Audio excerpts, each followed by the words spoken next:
And occupy your mind. Think for yourself. Research information yourself. Spend some time, instead of watching TV, just sitting and thinking and reading and learning. Occupy your mind. And I just wanted to talk a little bit today about censorship. Normally we think of censorship as when the government or someone with power comes along and basically threatens to throw you in jail, to imprison you or me or any of us for expressing opinions that the government doesn't like. For example, right now there's talk of arresting Julian Assange. Why? Because he spoke about some things and revealed some information to the general public that some people in the government think he should not have revealed.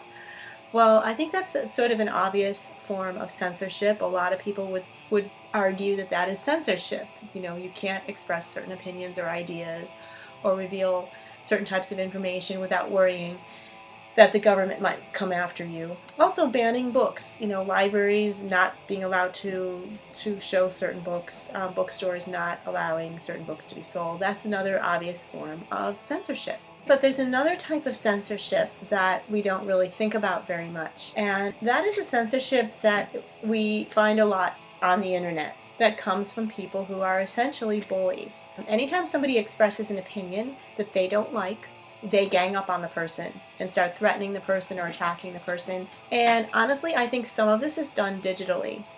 Here's an example. I wrote a blog and I posted it online on Discuss.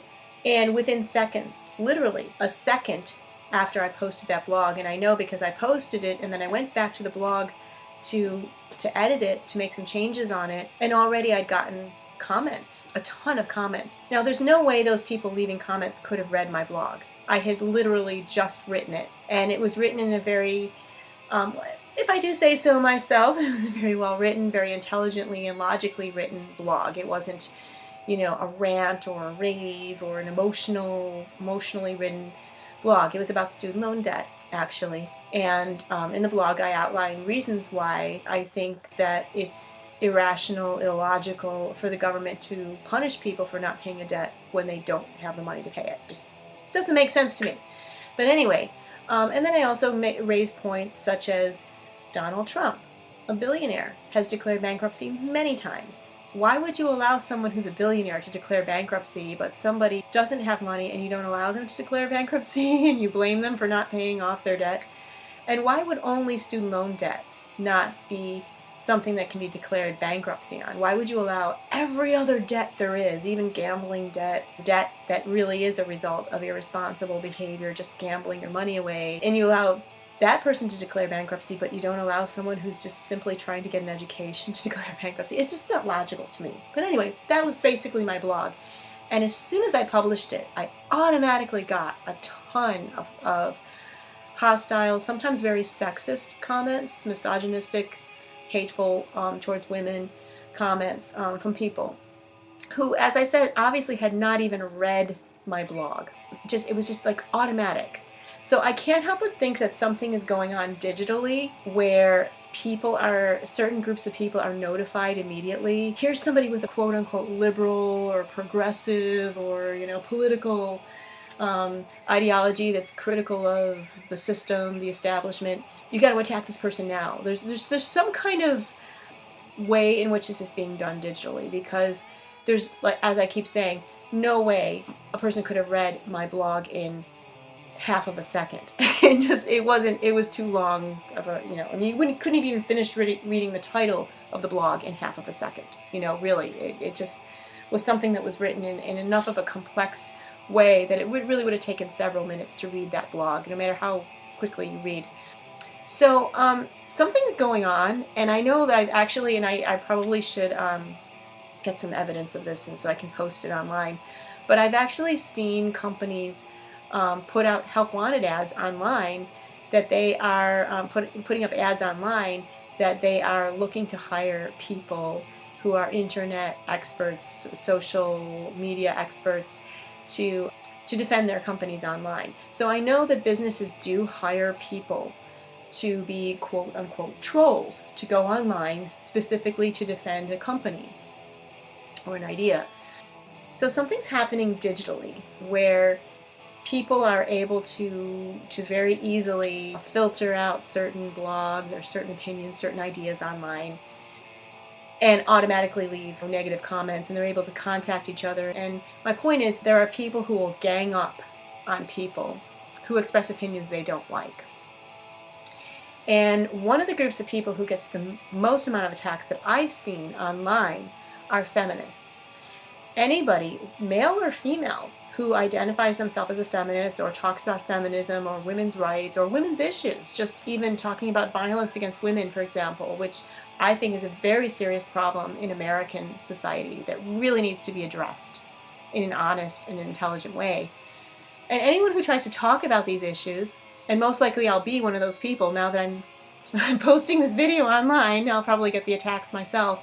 But anyone who expresses these views just gets ganged up on by so-called men's rights activists, MRAs. And these people are anti-feminist, anti-women's rights, and they spread a lot of misinformation and a lot of disinformation. And what I mean by that is they say things that are completely untrue about feminists and about women. And sometimes they say things that are kind of almost true, half true. There's some grain of truth in it. And they just gang up on people.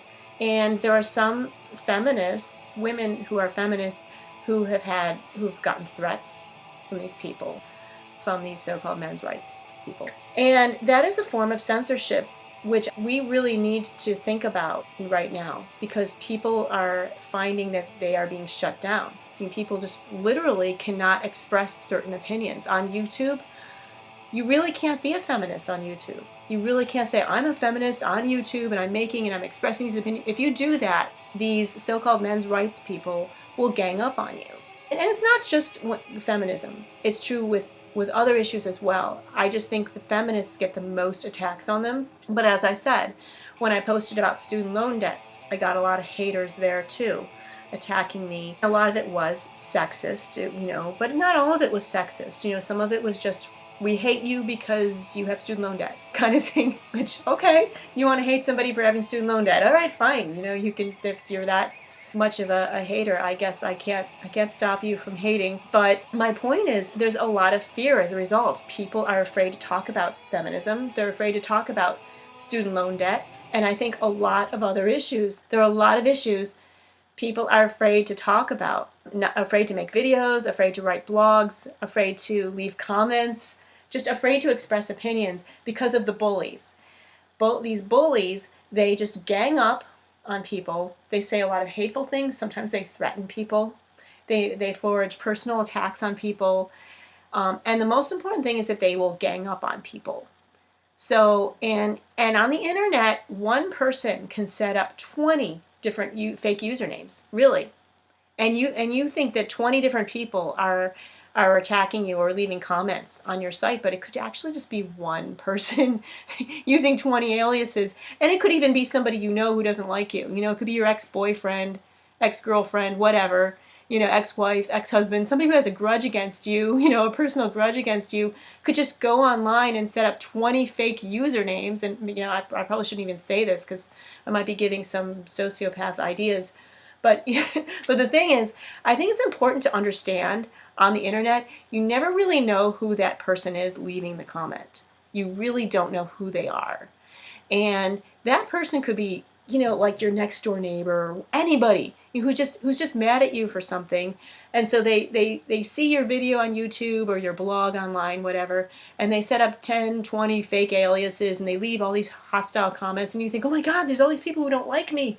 But it might just be one person or two people, excuse me, who are behind it, Or it might be some political group, like some Donald Trump group or some right-wing conservative group, that hates women or hates black people or hates poor people or hates student loan debtors or whatever. They're filled with hate. They're angry. They're unhappy. They're miserable. And they need to hate somebody who's vulnerable. And that's for another video, I guess. But anyone who seems vulnerable is more likely to get the hate dumped on them, basically. But anyway, I think it's something to think about, is censorship. And a lot of us are censored. And so if you're out there thinking you're the only one, which is how I feel, I voted for Jill Stein. I'm very, very progressive politically.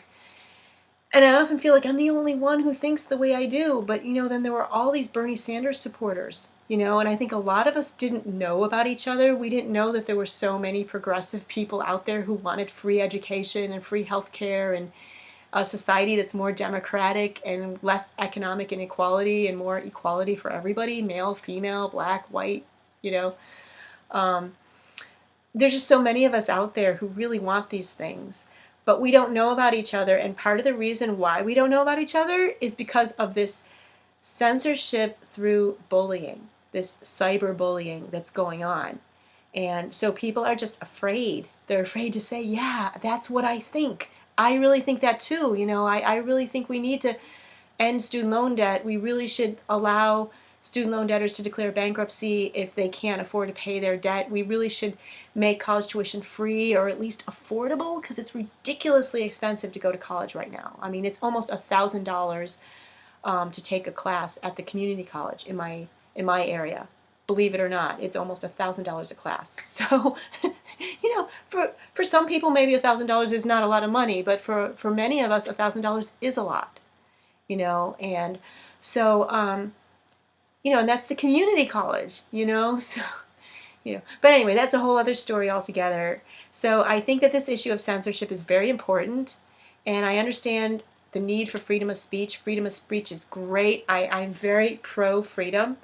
But if you use your freedom of speech to hurt other people, if you use your freedom of speech to gang up on people and to bully and intimidate people and to try to shut people down and shut people up so that they don't have freedom of speech, because if they speak, they know you're going to attack them, you're going to gang up on them, you're going to start forwarding personal attacks on them and saying a lot of misstatements or saying a lot of things that aren't true. By the way, feminists are not haters of men. They're people who believe in equal rights for women. That's the truth. But if you want to say a lot of things that aren't true, you're taking away other people's freedom of speech. You're preventing other people from speaking. And that's another form of censorship. And this is where freedom becomes a complex idea. Very, very complicated. I believe very strongly in freedom, but with freedom comes a responsibility. If you want freedom of speech, you need to be responsible with your speech.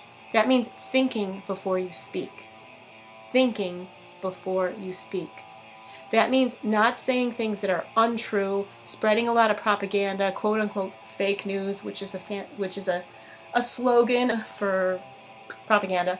Basically, it means really giving some thought before you say something. And if you're filled with hatred towards a group of people, whether it's women, people of color, poor people, homeless people, whatever, if you're just filled with hate, I don't know what to say. That's just sad for you. It's really sad for you. But if you're going to gang up on people and you're going to say things that are hateful and hurtful to people just because you're a hateful, hurtful person, then you're not being responsible with your speech, and you lose your right to freedom of speech. And that's one way that democracies fall and people lose their democracy, they lose their freedom, is when people are not responsible with their freedom. And part of that being responsible, the responsibility, the self-responsibility, which some people are so strongly concerned about. Okay, part of self-responsibility is thinking before you speak, taking responsibility of what you say, what you type in a YouTube comment or a Facebook comment, what you say to other people, thinking about it before you do that. There's no accountability on the internet because anyone can just set up a fake username. And so we're finding out more and more that there's a dark side to human nature, aren't we? And that there are people who can be very cruel to other people when there's no accountability, no oversight. They'll just say whatever, And we need to resist that if we really believe in freedom of speech. And that's why I don't allow haters leaving comments on my site. You don't like it? Go somewhere else. Really, I don't care. I really don't care. It's not like I'm getting paid to make YouTube videos. I do this on my own time. Anyway, censorship on the internet, bullying and intimidating other people so they're afraid to express their opinions is a form of censorship. You are practicing censorship when you start attacking feminists or other groups of people you don't like and trying to bully and intimidate people and make people afraid of expressing their opinions.